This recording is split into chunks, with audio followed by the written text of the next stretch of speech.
ఆప్కి అదాలత్లో AIMIM chief Owaisi గారి మీదున్న ఆరోపణ ఏంటంటే ఈయన తల వంచే ప్రభుత్వానికి తోడుగా ఉన్నారు. ఈ మధ్య మీడియాలో చాలా విషయాలు మాట్లాడుతున్నారు. డొనాల్డ్ ట్రంప్ ఉన్నారు, ఆయన 16 సార్లు మాట్లాడారు. నేను ఇండియాని భయపెట్టాను, ఆపాను, ట్రేడ్ డీల్తో బెదిరించాను, అందుకే ఇండియా వార్ ఆపేసిందని అన్నారు. మొదటి విషయం ఏంటంటే డొనాల్డ్ ట్రంప్కి బుద్ధి లేదు. సో నేను ఇన్ని రోజులు హెచ్చరికగా ఎంతో జాగ్రత్తగా మాట్లాడుతూ వచ్చా. ఎందుకంటే మనకు యుఎస్ఏతో మంచి రిలేషన్షిప్ ఉంది. కానీ వాళ్ళ మట్టుకు అలా మాట్లాడుతూ ఉంటే ఇంకా ప్రైమ్ మినిస్టర్ కూడా వాళ్లతో ఒక అరగంట సేపు మాట్లాడారు. ఫారిన్ సెక్రటరీ యొక్క వీడియో ఉంది. ఆ తర్వాత ఇది స్టాప్ చేయాలని చెబితే పదే పదే ఇదే విషయం గురించి మాట్లాడుతూ స్టాప్ చేసా అని. అరే అసలు ఏంటిది? 130 కోట్ల మంది ప్రజలున్న దేశం ఇది. ఎవరితో చెప్పినా నేనే ఆపా అంటారు. ఏంటి అసలు ఈ విషయం ఏంటి? ట్రేడ్ డీల్ పెట్టి భయపెట్టారు. ట్రేడ్ డీల్ అంటే ఏంటి? మీకు సహాయంగా ఉండాలి, మాకు సహాయంగా ఉండాలి. ఇండియా ట్రేడ్ డీల్ గనుక చూస్తే పాకిస్తాన్ కన్నా ఎక్కువ రేట్లుంది. సో ట్రేడ్ డీల్ గురించి ఏ గవర్నమెంట్ ఇటువంటి మాట మాట్లాడదు అంట. జరగడం కూడా జరగదు. మనం ఎందుకు ఆంగ్లేయుల దగ్గర నుంచి స్వతంత్రం తీసుకున్నాం? మనం స్వతంత్రంతో ఉండాలి. మన సమస్యల్ని మనమే తీర్చుకోవాలి. ఇవన్నీ ఎవరు చెప్తారు? ఒకవేళ ట్రంప్ ఈ విధంగానే అనుకుంటే ఆయన వల్లే కంట్రోల్ అయిందంటే అది తప్పైన విషయం. పాకిస్తాన్ యొక్క యుఎస్ ట్రేడ్ ఒక $4 బిలియన్. ఇండియా అమెరికాతో ఉన్న ట్రేడ్ $180 బిలియన్. ఒకవేళ బయలాటికల్ ట్రీట్ జరిగినా ఆ బయలాటికల్ ట్రీట్ లేదు, $500 బిలియన్ ట్రేడ్ ఉంది. అమెరికాకి $5 బిలియన్ కావాలా లేక $500 బిలియన్ కావాలా? కానీ ఒక విషయం మాత్రం తెలుస్తోంది, వాళ్లకంటూ ఏదో ఒక క్రిప్టో కనెక్షన్ ఉన్నట్టుగా తెలుస్తోంది. అందుకే వాళ్ళు నోటుకొచ్చినట్టు మాట్లాడుతున్నారు. నేనేమంటానంటే మనం ఫైరింగ్ ఆపినప్పుడు సజెషన్ ఇచ్చాం. నా కంప్లైంట్ ఏంటంటే మన దేశ ప్రధానమంత్రి దేశ ప్రజలకి ఒక ఇన్ఫర్మేషన్ అనేది ఇవ్వాలి. అదేంటంటే ట్రంప్ వల్ల ఇది జరిగిందనకూడదు. మన దేశం మన ప్రజలదే. మనకి అమెరికా నుంచి అన్నీ తెలుస్తున్నాయి. మేమే స్టాప్ చేశాం. అయితే అమెరికా ఏం చేసినట్టు? ఒకవేళ వాళ్లే గనక చేస్తే మనం ట్రంప్ని ఏం అడగాలి? ఇస్రాయేల్ మీద పాలస్తీనా వాళ్ళు దాడి చేస్తున్నారు, అది ఆపుతారా? ఒకవేళ వాళ్ళకి ధైర్యం గనక ఉంటే ఇస్రాయేల్ ఇరాన్ యుద్ధాన్ని ఆపుతారు, ఉక్రెయిన్ రష్యా యుద్ధం ఆపుతారు. ఏదేదో మాట్లాడేస్తూ ఉన్నారు, ఏదో పిచ్చితనంతో ఏదేదో వాళ్ళు మాట్లాడేస్తున్నారు. మన వాళ్ళు కూడా ఇలా చెప్పేవాళ్ళు ఉన్నారు కదా, నరేందర్ సరెండర్ అని. లేదు, ఆయన పార్టీ నాయకుడు, పార్టీలో చాలా నైపుణ్యం వాళ్ళు ఉన్నారు. నాకు అర్హత లేదు ఆయన గురించి మాట్లాడడానికి. కానీ అది ఆయన రైట్. ఇంకా ఒకటి, నా కంప్లైంట్ రైట్. దేశ ప్రధానమంత్రి ఒక అనౌన్స్మెంట్ ఇవ్వాలి. నేను ఈ విషయాన్ని మీతో మళ్ళీ చెప్తున్నాను. మనకెంతో గర్వంగా ఉంది అంట, చెప్పాలంటే గౌరవం కూడా. మన దేశ ఫోర్సెస్ను చూస్తే ముఖ్యంగా వాళ్ళు ఎంతో ధైర్యంగా, ఎంతో ప్రశాంతంగా 8వ తేదీ 9వ నెల రాత్రి గుజరాత్ పాకిస్తాన్ బోర్డర్లో, అంటే రాజస్థాన్ పాకిస్తాన్ బోర్డర్, పంజాబ్ కాశ్మీర్, పాకిస్తాన్ వాళ్ళు మొత్తం సైన్యాన్ని దింపేశారు. అప్పుడు మన సైన్యం ఇంకా ఎయిర్ ఫోర్స్ నిజంగా ఎంతో అద్భుతంగా వాళ్ల దాడిని ఎదుర్కొంటూ వచ్చారు. సో ఇది నాకు గర్వంగా ఉంది అంటున్నాను. ఎప్పుడూ కూడా ఇప్పుడు పొలిటికల్ స్టేట్మెంట్స్ ఇస్తున్నారు గవర్నమెంటు ఇంకా మిగతా వాళ్ళు. అంటే యాక్చువల్గా నేనేమంటానంటే ఒకవేళ పాకిస్తాన్ మళ్లీ తోక జాడిస్తే వాళ్ళకి కఠినమైన శిక్ష తప్పదు.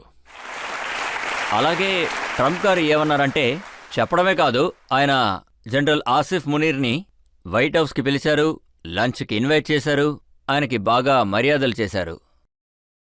చూడండి, ఒకవేళ ఆసిఫ్ మునీర్ అక్కడికి గాని వెళ్తే ఆయన అర్థం చేసుకుంటారు, అమెరికా ఎవరికి ఫ్రీ లంచ్ ఇవ్వదు. ఏంటంటే వాళ్ళు ఆసిఫ్ మునీర్ దగ్గర డబుల్ వసూలు చేస్తారు. అయితే అది ఏ విధంగా ఉంటుందంటే, ఇరాన్ బోర్డర్ ఉంది, వాళ్ళు అక్కడ ఏదో చేస్తున్నారని అర్థం. తర్వాత నిజాలేమిటో బయటికి త్వరలో వస్తాయి. అప్పుడు ట్రంప్ యుఎస్ అడ్మినిస్ట్రేషన్ చూస్తారు, అది ఆసిఫ్ మునీర్ ఆ ఫంక్షన్లో యుఎస్ టెర్రరిస్టులు ఆయన ముందంజలో ఉన్నారు, ఆయన పక్కనే ఉన్నాడు. అక్కడే ఆయన్ని కలిశాడు. ఏ టెర్రరిస్ట్ అయితే హత్యలు చేశారో అక్కడ వాళ్ళు అతన్ని యుఎస్ గవర్నమెంటే టెర్రరిస్ట్ అని అనౌన్స్ చేయడం జరిగింది. ఇంకా చూశారంటే పాకిస్తాన్ వాళ్ళు కూడా ఆ మీటింగ్లో ఉన్నారు. ట్రంప్ వాళ్లతోనే ఉన్నాడు. ఇదంతా కూడా ట్రంప్ ఆలోచించాలి. ఒకవేళ వాళ్ళు కాంప్రమైజ్ అయితే, ఇంకా వాళ్ళు దీన్ని జియో పాలిటిక్స్ కళ్ళతో చూస్తే అప్పుడు టెర్రరిస్టులకు ఎగనెస్ట్గా మొత్తం లోకమే పోరాడుతుంది అంట. మనం విక్టిమ్గా ఉంటాం. సో అప్పుడు యుద్ధం బలహీనపడుతుంది. ఇలా చూడండి సార్, ఎప్పుడైతే ఆపరేషన్ సింధూర్ జరిగిందో ఈ సీజ్ ఫైర్ జరిగి ఆగిపోయింది కదా, ఆ తర్వాత పాకిస్తాన్ ప్రైమ్ మినిస్టర్ గారు ఒక స్పీచ్ ఇచ్చారు. అందులో ఆయన అందరికీ థ్యాంక్స్ చెప్పారు. నాన్న ట్రంప్కి, బాబాయ్ చైనాకి, మావయ్య టర్కీకి, అందరికీ థ్యాంక్స్ అని చెప్పారు. వాళ్ళకి ఇప్పుడు పాకిస్తాన్ ఏ విధంగా ఐసోలేటెడ్గా ఉంది అని అంటే, వాళ్ళు చైనా నుంచి రెగ్యులర్గా ఆర్మ్స్ని తీసుకుంటున్నారు. అంటే చైనీస్ ఎకనామిక్ కారిడార్, అంటే గడార్ పోర్ట్ ఉంది. చైనా పాకిస్తాన్కి ఒక ఈస్ట్ ఇండియా కంపెనీ అయిపోయింది. ఇంకా మీరు చూశారంటే చైనాలో ఒక జింజియా ప్రాంతం ఉంది. అక్కడ ముస్లింలను ఇప్పటికీ ఇబ్బంది పెడుతున్నారు. పాకిస్తాన్లో ఉన్న ఏ ప్రైమ్ మినిస్టరు గడిచిన 7-8 సంవత్సరాల్లో దాని గురించి ఒక్క వార్త కూడా ఇవ్వలేదు. ఎందుకని ఇవ్వలేదు?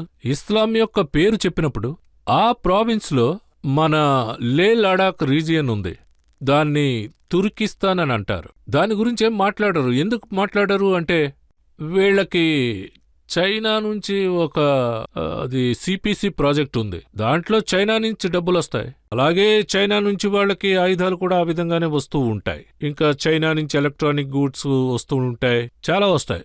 అందువల్ల కంఫర్టబుల్గా ఫీల్ అవుతారు. కానీ ఇండియాకి పేరు వస్తే వాళ్ళు ఇస్లాం పేరు చెబుతూ ఉంటారు. కానీ చైనా విషయానికి వస్తే ఇస్లాంను మర్చిపోతారు. ఇక టర్కీ విషయానికి వస్తాం. టర్కీ ఏంటంటే వాళ్ళు టెర్రరిస్ట్ గ్రూప్స్ తో మాట్లాడుతూ ఉంటారు. అలా మాట్లాడి అలా ఫినిష్ చేస్తారు. వాళ్ళ దగ్గరే బాంబులు ఉంటే వాళ్ళు వాటిని వేస్తారు. వాళ్ళ దేశంలో ఎయిర్ ఫోర్స్ మూలంగా ఆ గ్రూప్ మీద బాంబ్స్ వేస్తారు. తర్వాత సిరియాలో అక్కడ బాంబులు వేశారు.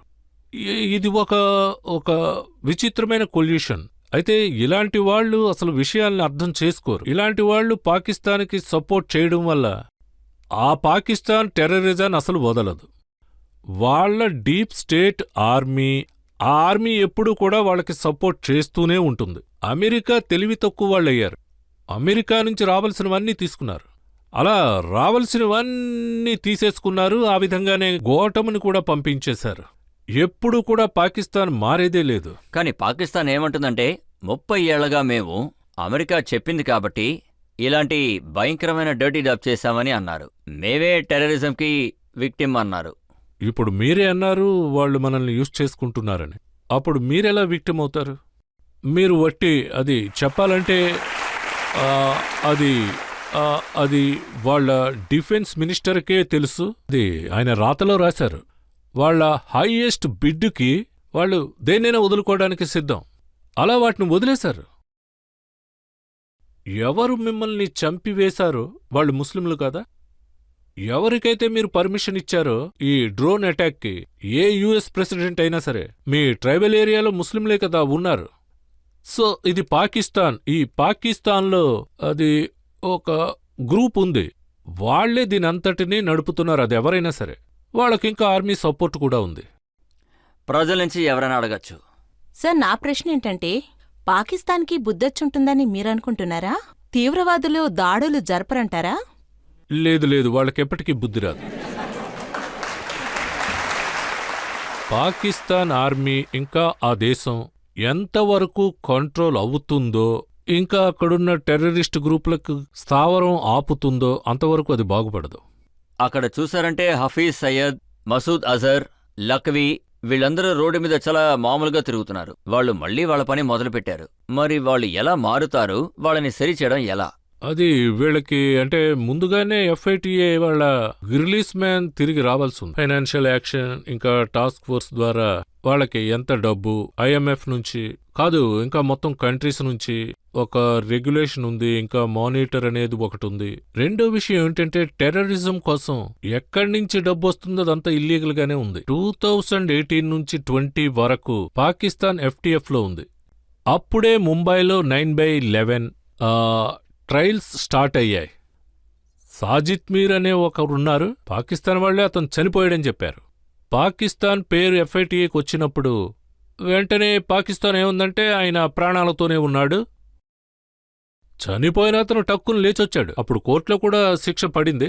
FATA అనేది ఎంతో అవసరం అంటాను. కాన్స్టెంట్గా మనం విజిలెంట్గా ఉండాలి. చాలా ముఖ్యమైన విషయం, పాకిస్తాన్ ఈ దేశంలో డీస్టెబిలైజేషన్ చేయడానికి ఒకే ఒక పద్ధతి ఉంది.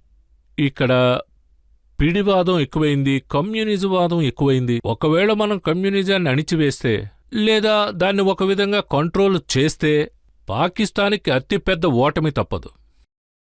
ఇప్పుడు మీరు ఏం చెప్పదలుచుకున్నారంటే, ఏ తేడా అయితే మన జనాల్లో ఉందో అలాగే ద్వేషాన్ని వ్యాపించే వాళ్ళ వల్ల కూడా పాకిస్తాన్ ధైర్యం లేదు, ఈ పెరుగుతుంది. స్టేట్మెంట్ పాకిస్తాన్ ఫారిన్ సెక్రటరీ ఇచ్చారు. పాకిస్తాన్ ఇక్కడికి వచ్చి డీస్టెబిలైజ్ చేయాలని హిందూ ముస్లింల మనోభావాల్ని నాశనం చేసి వాళ్ళు ఈ విధంగా అనేవారు. పెహల్గాం తర్వాత వాళ్ళ ముఖ్యోద్దేశం ఇదే అంట, ఇండియాలో అతి పెద్ద కమ్యూనల్ రైట్స్ జరుగుతాయి. అయితే మన దేశ ప్రజలకు సల్యూట్ చేస్తాను, అయితే ఒక్కోసారి ఇలాంటివి జరుగుతుంటాయి. కానీ ఆ పాకిస్తాన్లో వాళ్ళు వేసే ఎత్తుగడలన్నిటినీ మన వాళ్ళు తిప్పి కొట్టడం జరిగింది. అయితే ఆ క్రెడిట్ ఏ గవర్నమెంట్కి దక్కదు అంట, అది ప్రజల విజయం అంట, మరెవరికి దక్కదు.